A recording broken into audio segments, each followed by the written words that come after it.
যদি মুনাফিক দেখতে চান তাহলে মুসলমানের দেশগুলোতে ভিজিট করেন, ট্যুর করেন।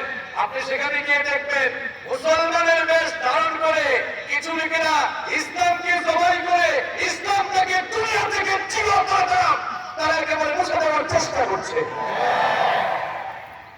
আমার ভাইয়েরা, কোরআন কারীমে আল্লাহ তাআলা মুমিনদের নামে সূরা দিয়েছেন, মুশরিকদের নামে সূরা দিয়েছেন, কাফেরদের নামে সূরা দিয়েছেন, আবার মুনাফিকের নামেও সূরা দিয়েছেন। তার মানে ব্যালেন্স আছে না নাই? কথা কথা কেন আপনারা? আল্লাহ তাআলা মুমিনদের নামে একটি সূরা দিলেন, এটি কোরআন কারীমের 23 নম্বর সূরা। সবাই বলেন তো কত নম্বর সূরা? সূরাটির নাম হচ্ছে সূরাতুল মুমিনুন। আল্লাহ তাআলা কাফেরদের নামে একটি সূরা কোরআনে দিয়েছেন, সূরাটার নাম হচ্ছে সূরাতুল কাফিরুন।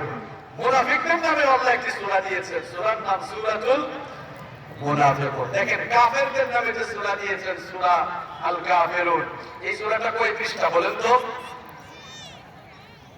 সূরা কাফিরুন জানেন না কয় পৃষ্ঠা? সূরা কাফিরুন কয় পৃষ্ঠা? 3 লাইন। কয় লাইন? 3 লাইন। এবার আসেন, মুমিনদের সূরা হচ্ছে 8 পৃষ্ঠা। সূরা মুমিনুন কয় পৃষ্ঠা? মুখস্থ করতে হবে কয় পৃষ্ঠা। আর কাফেরের সূরা কয় লাইন? 3 লাইন। মুনাফিকের সূরা কয় লাইন? কয় পৃষ্ঠা? 1.5 পৃষ্ঠা। দেখেন কাফেরদের জন্য আল্লাহ মাত্র 3 লাইন দিলেন, আর মুনাফিকদের জন্য কয় পৃষ্ঠা? 1.5 পৃষ্ঠা। এখান থেকে বুঝেন না যে মুনাফিক গুলো কত খারাপ? মুনাফিক গুলো কাফের মুশরিকদের চাইতে অত্যন্ত নিকৃষ্ট। কারণ পৃথিবীতে যেখানে ইসলামের সৌধ নির্মাণ হয়েছে, যেখানে ইসলামের বিল্ডিং নির্মাণ হয়েছে, ইসলামের সেই সৌধকে, ইসলামের সেই বিল্ডিংকে চূর্ণ বিচূর্ণ করে মাটির সাথে ধসিয়ে দেওয়ার জন্য কাফের মুশরিকদের চাইতে মুনাফিকরাই সবচেয়ে বেশি ভূমিকা রেখেছে। এই দেশে, আমার এই দেশে হিন্দু ভাইয়েরা, বৌদ্ধ ভাইয়েরা, খ্রিস্টান ভাইয়েরা কখনো তারা কোরআনের মাহফিলের বিরুদ্ধে, ইসলামের বিরুদ্ধে এত বেশি কথা বলে না। কিন্তু আপনি দেখবেন আব্দুল করিম, আব্দুল সত্তার নাম নিয়ে পাঞ্জাবি পরে, টুপি পরে এই সকল লোকেরাই কোরআনের মাহফিলে কথা দিতে আসে। চিন্তা করেছেন মুনাফিক গুলো কত খারাপ? আজকে আমরা মুনাফিকের মুখোশ উন্মোচন করে ছাড়বো ইনশাআল্লাহ। কেন জানেন? কারণ হচ্ছে শয়তান মুসলমানের সন্তানকে মুনাফিক বানাতে চায়, কাফের বানাতে চায় না। আমার কথা বুঝতেছেন আপনারা? কথা কি ক্লিয়ার শোনা যাচ্ছে? আচ্ছা, শয়তান আমাদের বন্ধু না দুশমন? সবাই জবাব দেন, শয়তান আমাদের বন্ধু না দুশমন? যারা জবাব দেয় না এদের সাথে শয়তানের খুব বন্ধুত্ব, তাই না? শয়তান আমাদের চির দুশমন। শয়তানের বয়স আমাদের চেয়ে কম না বেশি? শয়তানের বুদ্ধি আমাদের চেয়ে কম না বেশি? শয়তান আমাদের চেয়ে বয়সেও বড়, বুদ্ধিতেও বড়। শয়তান আপনার চেয়ে অনেক পাকনা। শয়তান ভালো করেই জানে মুসলমানের সন্তানকে কখনো মুশরিক বানানো যাবে না, তবে চেষ্টা করলে মুসলমানের সন্তানকে মুনাফিক বানানো যাবে। আর শয়তান সেটাই চায়, কারণ শয়তান আপনার মতো বোকা না। শয়তান ভালো করেই জানে একে মুশরিক বানায় কি হবে, এ জাহান্নামে গেলেও তো জাহান্নামের উপরে তোলায় থাকবে। সুতরাং দেখি মুসলমানের বাচ্চাকে মুনাফিক বানাইতে পারে কিনা। কারণ মুসলমানের বাচ্চাকে, মুসলমানের সন্তানকে কাফের না বানাইয়া, মুশরিক না বানাইয়া যদি মুনাফিক বানাতে পারি, তাহলে এরা কাফের দরনিতে জাহান্নামের তলায় থাকবে। জনাব প্রিয় ভাইয়েরা, আমার আপনার ঈমানকে নিফাকি থেকে রক্ষা করতে হবে। কারণ নিফাকের এই ভাইরাসটা করোনা ভাইরাসের চেয়ে আরো মারাত্মক। করোনা ভাইরাস নিয়ে কেউ মারা গেলে জাহান্নামে যাবে এমন কথা কেউ বলতে পারবে? কিন্তু নিফাকির ভাইরাস, মুনাফিকি ভাইরাস নিয়ে যারা মরবে, এটা এম হাসিবুর রহমানের কথা নয়।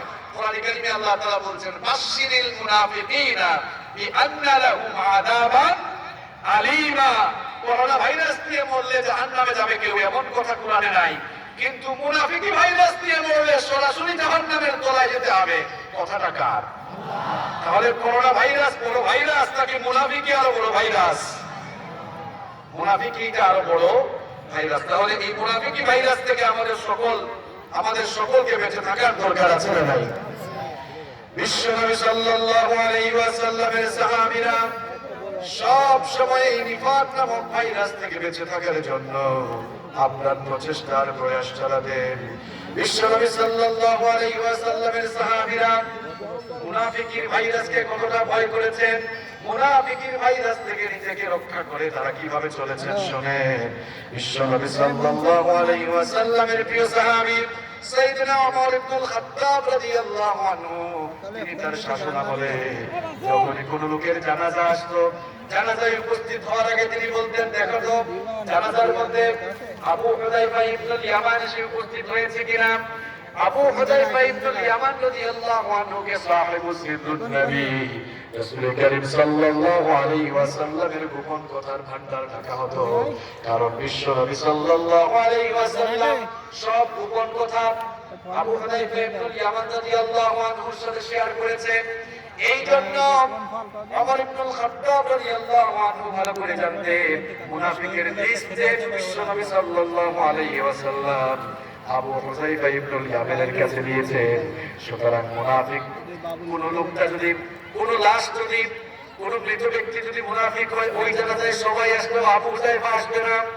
কারণ আবু হুযায়ফা ইবনুল ইয়ামানের কাছে মুনাফিকের লিস্ট দিয়েছেন মুহাম্মদ সাল্লাল্লাহু আলাইহি ওয়াসাল্লাম। এই জন্য ওমর রাদিয়াল্লাহু আনহুর শাসনামলে খেলাফত কালে যখনই কোনো জানাজা আসতো, ওমর রাদিয়াল্লাহু আনহু বলতেন, দেখো তো জানাজার নামাজে আবু হুযায়ফা ইবনুল ইয়ামান এসে শরীক হয়েছে কিনা। আবু হুযায়ফা ইবনুল ইয়ামান রাদিয়াল্লাহু আনহু শরীক হলেন, ওমর ইবনুল খাত্তাব সেই জানাজায় শরীক হলেন। একদিন ওমর ইবনুল খাত্তাব রাদিয়াল্লাহু আনহু গোপনে গোপনে আবু হুযায়ফা ইবনুল ইয়ামান রাদিয়াল্লাহু আনহুর সাথে সাক্ষাৎ করে বললেন, আমার ভাই আবু হুযায়ফা, আজ আমি একটি ব্যাপার জানার জন্য তোমাকে অনুরোধ করছি, মেহেরবানি করে তোমার কাছে আমি রিকোয়েস্ট করছি, ওই আমি যেই বিষয়ে তোমাকে প্রশ্ন করব ওই বিষয়ে তার সঠিক উত্তর আমাকে দিবা। আর যদি রাসূল বলতে নিষেধ করে যান তাহলে সরাসরি উত্তর না দিলে আকার ইঙ্গিতে একটু বুঝাই দিবা। এই কথা শুনে আবু হুযায়ফা ইবনুল ইয়ামান রাদিয়াল্লাহু আনহু অবাক হয়ে গেলেন। মুসলিম রাষ্ট্রের প্রধান আমিরুল মুমিনিন ওমর ইবনুল খাত্তাব রাদিয়াল্লাহু আনহু তার সামনে অনুনয় বিনয় করে একটা প্রশ্ন করছেন, জানি না কি প্রশ্ন হবে। তিনি বললেন, ওগো আমিরুল মুমিনিন, এত অনুনয় বিনয় করার দরকার নাই, সরাসরি আমার কাছে প্রশ্ন করেন। ওমর ইবনুল খাত্তাব রাদিয়াল্লাহু আনহু তখন বললেন, ওগো আমার ভাই আবু হুযায়ফা ইবনুল ইয়ামান, বিশ্বনবী সাল্লাল্লাহু আলাইহি ওয়াসাল্লাম তো মদিনার সকল মুনাফিকদের নাম তোমার কাছে দিয়ে গিয়েছেন, দয়া করে বলো তো আমি ওমরের নাম সেই মুনাফিকের লিস্টে আছে নাকি। এই কথা শুনে আবু হুযায়ফা ইবনুল ইয়ামান রাদিয়াল্লাহু আনহু চোখের পানি ছেড়ে দিলেন, বাচ্চা শিশুর মতো তিনি ক্রন্দন শুরু করলেন। ওমর রাদিয়াল্লাহু আনহু তখন বললেন, ওগো আমার ভাই আবু হুযায়ফা ইবনুল ইয়ামান, তোমার চোখে পানি কেন, তুমি কাঁদো কেন? আবু হুযায়ফা রাদিয়াল্লাহু আনহু বললেন, ওগো আমিরুল মুমিনিন, কি করে আপনার নাম সেই মুনাফিকের লিস্টে থাকতে পারে? কারণ স্বয়ং বিশ্বনবী আপনার ব্যাপারে বলে গিয়েছেন, লা নাবিয়্যা ওয়ালা রাসূলা মিন বা'দি, আমার পরে কোনো নবী নাই, আমার পরে কোনো রাসূল নাই। লাউ কানা নাবিয়্যাম মিন বা'দি লাকানা উমর, আমার পরে কেউ যদি নবী হতো, আমার পরে কেউ যদি নবী হওয়ার যোগ্যতা রাখতো, তাহলে আমার ওমর আমার পরে নবী হয়ে যেত। আল্লাহু আকবার। কি করে আপনার নাম মুনাফিকের লিস্টে থাকবে? ওমর ইবনুল খাত্তাব রাদিয়াল্লাহু আনহু তখন জবাব দিলেন, ওগো আমার ভাই ভালো করে শোনো, এই জন্যই তোমার কাছে প্রশ্ন করেছি, কারণ আমি তো জানি মুনাফিকের ভাইরাস এরা সবচাইতে সাংঘাতিক ভাইরাস। এই জন্যই তোমার কাছে জানতে চাইলাম, যদি সেই ভাইরাস আমার ভেতরে থাকে আর আমার কথা নবীজি তোমার কাছে বলে যেয়ে থাকেন, তাহলে এখনো তো সময় আছে, তাওবা করে ভালো মুসলমান হয়ে যাওয়ার সুযোগ আছে। সুবহানাল্লাহ। ওমরের মতো লোক এই মুনাফিকের ভাইরাস চলে আসে কিনা এত ভয়ের ভেতরে থাকতেন। আর আপনি আমি চুরুপুটি মার্কা মুসলমান, আমাদের আচার আচরণে মুনাফিকিতে ভরা, এরপরেও আমাদের ঈমান নিফাকের দিকে চলে যায় কি যায় না আমরা কখনো চিন্তা ভাবনা করি না, কারণ আমাদের বিবেকটা ঘুমিয়ে আছে। ঘুমন্ত বিবেককে জাগ্রত করে দিতে হবে। আজ আল্লাহর কোরআনের কথাগুলো যদি আমার বিপক্ষেও চলে যায়, আমরা নিজেকে আজ সংশোধন করে এই মাহফিল থেকে যাবো ইনশাআল্লাহ। যাবেন তো আপনারা সংশোধন করে? মুনাফিকগুলো কত নিকৃষ্ট শুনেন। বিশ্বনবী সাল্লাল্লাহু আলাইহি ওয়াসাল্লাম তাবুকের যুদ্ধ থেকে ফেরার কিছুদিন পরে মদিনার মুনাফিকদের লিডার, মদিনার মুনাফিক সর্দার আব্দুল্লাহ বিন উবাই বিন সুলুল মারা গেল। আব্দুল্লাহ বিন উবাই বিন সুলুল যখন মারা গেল, তার ছেলে বিশ্ব নবী সাল্লাল্লাহু আলাইহি ওয়াসাল্লামের কাছে এসে বলল, ওগো আল্লাহর নবী, আমার বাবা আব্দুল্লাহ ইবনে উবাই বিন সুলুল মারা গিয়েছেন, ইন্তেকাল করেছেন। আমার বাবার ইচ্ছে ছিল আপনি যেন আমার বাবার জানাজায় ইমামতি করেন, আর আমার বাবার জানাজায় কাফনের কাপড় হিসাবে ব্যবহার করার জন্য আপনার গায়ে জুব্বা মুবারক দিলে আমরা বড় খুশি হতাম, কারণ এটাই আমার বাবার ইচ্ছা ছিল। এই কথা শুনে বিশ্বনবী সাল্লাল্লাহু আলাইহি ওয়াসাল্লাম তার জামা খুলে যখনই দিতে যাবেন, এমন সময় সাইয়েদনা ওমর ইবনে খাত্তাব রাদিয়াল্লাহু আনহু বিশ্বনবীর গায়ের জামা টেনে ধরলেন। বিশ্বনবী তখন বললেন, কি ব্যাপার ওমর, আমার গায়ের জামা তুমি টেনে ধরলে কেন? ওমর ইবনে খাত্তাব রাদিয়াল্লাহু আনহু তখন বললেন, ওগো আল্লাহর নবী, লোকটাকে কি আপনি চিনেন নাই? সারাটি জীবন মুসলমানের লেবাস ধারণ করে মুসলমানদের সাথে বেঈমানি করেছে, যেখানে সুযোগ পেয়েছে মুসলমানদের ক্ষতি করার চেষ্টা করেছে। এই লোকটাকে কি চিনেন না?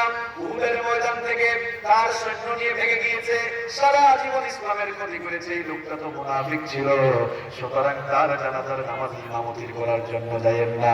বিশ্বনবী তখন বললেন, ওমর, আমার আল্লাহ তো আমাকে এখনো নিষেধ করেন নাই। বিশ্বনবী এবার আব্দুল্লাহ বিন উবাই বিন সুলুল নামক মুনাফিক নেতার জন্য নিজের গায়ের জুব্বা মুবারক খুলে দিলেন। এমনকি বিশ্বনবী সাল্লাল্লাহু আলাইহি ওয়াসাল্লাম জানাজার নামাজের দিকে রওনা করলেন। আমার ভাইরা, বেশ কয়েকটি জায়গায় সাইয়েদনা ওমর ইবনে খাত্তাব রাদিয়াল্লাহু আনহু একা সিদ্ধান্ত নিয়েছেন, আর ওমর ইবনে খাত্তাব রাদিয়াল্লাহু আনহু সিদ্ধান্তের পক্ষে আল্লাহ তার কোরআনের আয়াত নাযিল করে ওমরের পক্ষে রায় দিয়েছে। তাহলে ওমরের মর্যাদা কম না বেশি? মুনাফিক নেতা আব্দুল্লাহ বিন উবাই বিন সুলুলের জানাজায় বিশ্বনবী গেলেন, তার গায়ের মধ্যে বিশ্বনবী তার নিজের থুতু মুবারক লাগায় দিলেন যেন সে জাহান্নামে না যায়। এরপরে জানাজার লাশকে প্রস্তুত করার পরে মুনাফিক নেতা আব্দুল্লাহ বিন উবাই বিন সুলুলের জানাজায় ইমামতি করার জন্য আমার নবী যখনই দাঁড়াতে যাবেন, আল্লাহ তাআলা বরদাস্ত করলেন না, সঙ্গে সঙ্গে জিবরিলকে পাঠিয়ে দিলেন। জিবরিল এবার ওকে নিয়ে চলে আসলেন।